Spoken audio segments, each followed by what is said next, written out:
I'm back. The our bread's been proven now, and it's risen quite nicely. I'm just going to take the lid off there, the shower cap, and you can see it's done quite nicely in there, and it's probably slightly more than it should be. This is what it should normally look like, which is the one. This is the one that's got the dough improver in, and you think, well, why is it smaller than that? Well, between the two, there's about 20 minutes difference, 25 minutes. So that's had 25 minutes kind of more time in the tin, well, overall more time. So what I'm going to do, and I'm going to explain, I'm going to get them both in now, and I'm going to put some water in the base of the oven. I'm going to get them in, I'm going to explain why I'm doing that. So let me get that in first.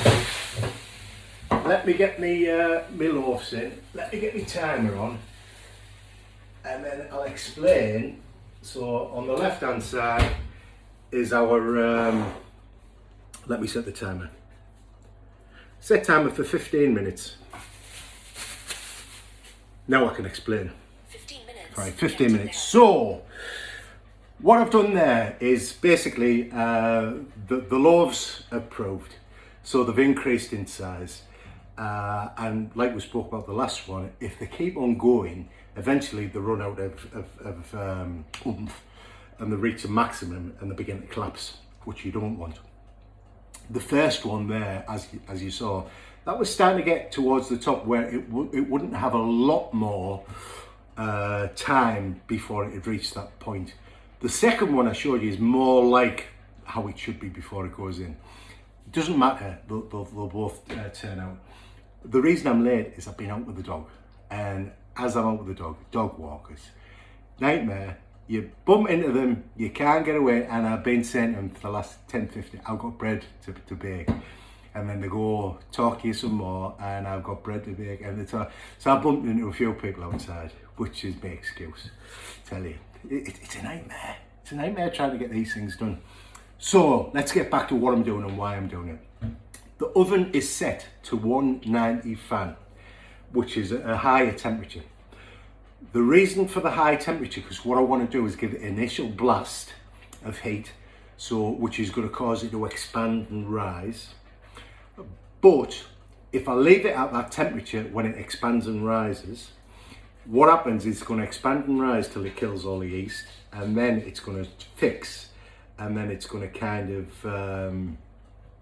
kill the yeast off, and it's just going to set in that shape. If I left it at 190, it'll burn by the time it's cooked on the inside. So what we do is we cook it for the first 15 minutes, this one at 190. After 15 minutes, I'm going to drop it down to 170 fan. So they're both on fan, 170. And that's going to live in there for then a further 30 minutes. So it's going to have 45 minutes in total baking time.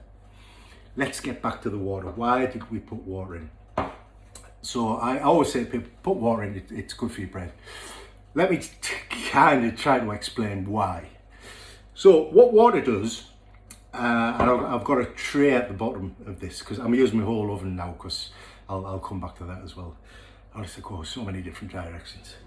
So what water does is when I put that onto my hot tray, it starts creating steam.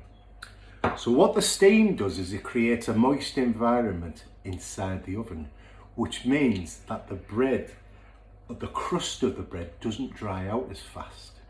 So what it then allows the bread to do is to rise and to reach its full risen potential before it sets. So the moist environment allows it to reach its full maximum and not dry too quick and retard the growth. So that's why we do it. So it does help with the formation of the crust. So just a cupful of water in the base. It's not a lot, it's only a couple hundred mils, and that's all it does. It just creates that steamy environment so it doesn't dry the crust out, so you get the full potential of the rise of the bread, and then it forms, the crust will form. So that's why bakers use steam ovens. I haven't got a steam oven, so that's the next best thing. So that's that. And I was going to tell you something else, and I've totally forgotten now. Isn't that a shame? You think, yeah, that's a real shame, that. That's a shame. I go so many different directions.